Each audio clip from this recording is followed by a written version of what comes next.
വീഡിയോയിൽ സ്ഥലമോ സൗകര്യമോ പരിചരണമോ ഒന്നും വേണ്ടാത്ത നമ്മുടെ മുറ്റത്തെക്കുറിച്ച് പച്ചക്കറികൾ കാണിക്കാം.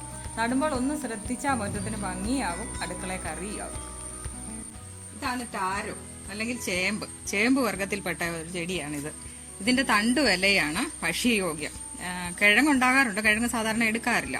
ഇതിന്റെ ടെൻഡറായിട്ടുള്ള ഇല, ഇതുപോലുള്ള ടെൻഡറായിട്ടുള്ള ഇല തോരൻ വെക്കാൻ ഉപയോഗിക്കാം. തീർത്ത് മൂത്ത് പോയത് എടുക്കാതിരുന്നാൽ മതി. തണ്ട് സാമ്പാറിനകത്ത് ഇടാനും കൊള്ളാം, തോരൻ വയ്ക്കാനും കൊള്ളാം.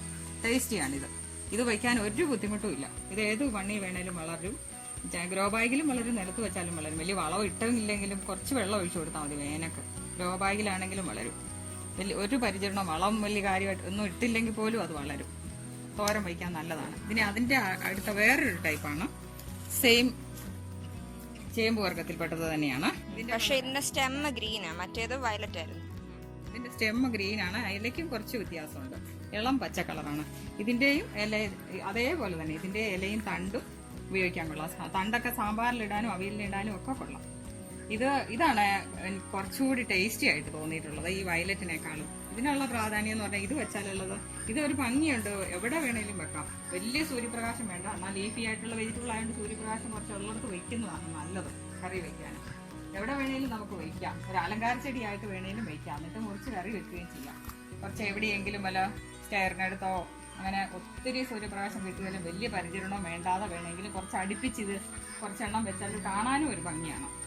ഇനി നമുക്ക് ഈ ചേമ്പിന്റെ ഒരു ഇലയും തണ്ടും ഒക്കെ ഇവിടെ തോരൻ വെക്കാൻ എടുക്കാം. ഇതുപോലെ ടെൻഡ് ഇലയാണ് കുറച്ചുകൂടെ ടേസ്റ്റി ആകുന്നത്. ഇതുകൊണ്ടോ ഈ ഇല എടുക്കാം. തണ്ട് എല്ലാ തണ്ടും തന്നെ കൊള്ളും. നമുക്ക് ഈ തണ്ട് എടുക്കാം.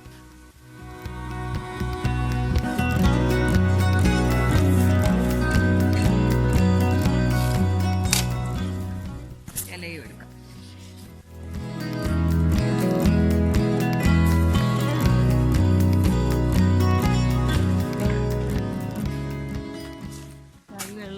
ചേമ്പിന്റെ ഇലയും തണ്ടും എടുക്കാം നമുക്ക്.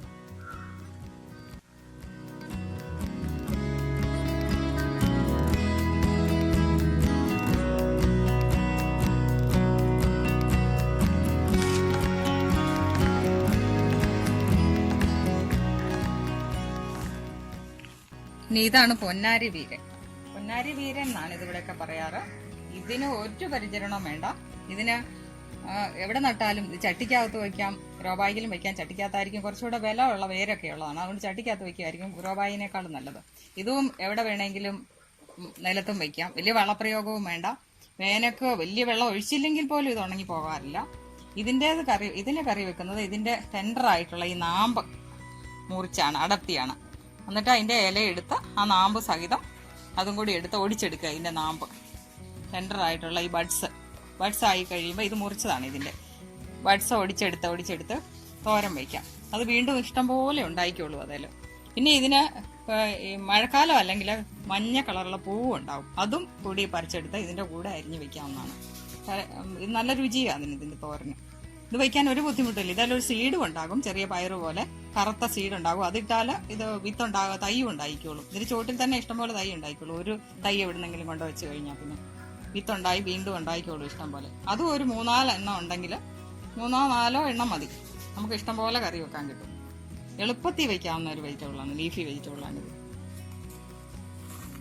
പൊന്നാരി വീരന്റെ ടെൻഡറായിട്ടുള്ള ഈ തണ്ട് ഒരു 3 ഇല കൂട്ടിയുള്ളത് മതി, 3-2 ഇലയുള്ളത്. അതിന്റെ കിളുപ്പും ഒടിച്ചിടുക. ഇനി നമുക്ക് മറ്റൊരു വെജിറ്റബിൾ കാണിക്കാം,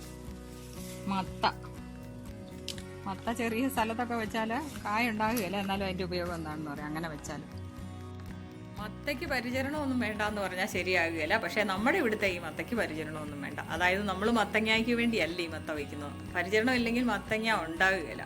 ഇത് നമ്മളൊരു ഗ്രോ ബാഗിലോ അല്ലെങ്കിൽ നിലത്തോ ചെടിത്തോട്ടത്തിലോ വല്ല ഒരു മൂലയ്ക്കോ വല്ലോ വെച്ചിട്ട് ചുറ്റി വെക്കുകയാണ്. മത്ത അങ്ങ് നീണ്ടു പോകാനായിട്ട് സമ്മതിക്കുന്നില്ല, സ്ഥലമില്ലാത്തത് കൊണ്ട്. ഒരു ഗ്രോ ബാഗ് വെച്ചിട്ട് അതിന് ചുറ്റിനും അങ്ങ് ചുരുട്ടി വെച്ചാൽ മതി. ഇലയും പൂവും കൂടെ നിൽക്കുമ്പോൾ കാണാനും ഒരു ഭംഗിയുണ്ട്. എവിടെയെങ്കിലും ഒരു മൂലയ്ക്ക് വെച്ചാലും മതി. എന്നിട്ട് അതിൻ്റെ പൂവും ഇലയും അതിൻ്റെ നാമ്പും കറി വെക്കാനെടുക്കാം. അതെടുത്ത് കഴിഞ്ഞാലും വീണ്ടും ഇത് വളർന്നോളും. ചിലപ്പോഴെങ്ങാനും കായ ഉണ്ടായെങ്കിലായി, കായ ഉണ്ടാകുകയില്ല മിക്കവാറും തന്നെ. അതിന് വലിയ വളമൊന്നും ഇടണ്ട, അങ്ങനെ നിന്നോളും. ഇനി നമുക്ക് 2 ഇല അടർത്തിയെടുക്കാം.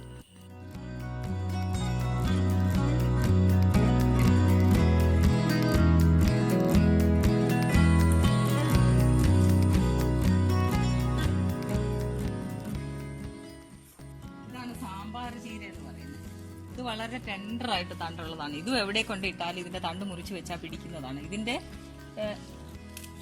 തണ്ട് ഇലയല്ല. ഇത് സാമ്പാറിനകത്ത് ഇടാനും കൊള്ളാം, തോരൻ വയ്ക്കാനും കൊള്ളാം. കുറച്ച് വെറ്റായിട്ടുള്ള വെള്ളം കൂടുതലുള്ളതാണ്. കുഴഞ്ഞു പോകും തോരൻ വെച്ചാൽ. എന്നാലും സൂക്ഷിച്ചു വെച്ചാൽ തോരൻ വെക്കാനും കൊള്ളാം. വാട്ടറിയാണ് ഇത് കുറച്ച്. മൈസൂർ ചീര ഇതും എവിടെ വെച്ചാലും പിടിക്കും. ഇത് വേലിയായിട്ടോ അല്ലെങ്കിൽ തോട്ടത്തിന്റെ സൈഡിൽ കൂടെയോ വേലിയായിട്ടൊക്കെ വെക്കാം. അല്ലെ വെറുതെ ഇത് വലിയ ഗ്രോ ബാഗിലും ചട്ടിയിലും ഒന്നും വെക്കാതിരിക്കുമായിരിക്കും നല്ലത്. ഇതിന്റെ ടെൻഡറായിട്ടുള്ള തണ്ടും ഇലയും കൂടെ കൂടി തോരൻ വയ്ക്കാനായിട്ട് കൊള്ളാം. ഇത് എളുപ്പം, ഒരു പരിചരണവും വേണ്ടാത്ത ഒരു ചെടിയാണ്. ഇനി ചെമ്പരത്തി എന്ത് പച്ചക്കറി അല്ലേ. ചെമ്പരത്തി വെച്ചെന്നാലും നമ്മൾ രസം ഉണ്ടാക്കാറില്ലേ. പിന്നെ നമ്മൾ വൈനിന് കളർ കൊടുക്കാനും ഈ പൂ ഉപയോഗിക്കാറുണ്ട്. പൂവിന്റെ രസവും ഉണ്ടാക്കും. അതും നിൽക്കേണ്ട ഒരു മൂലയ്ക്ക് വരണം. അതിനും ഒരു പരിചരണവും വേണ്ട. വെട്ടി ഒതുക്കി നിർത്തിയാൽ മതി. കാണാനും ഭംഗിയാവും.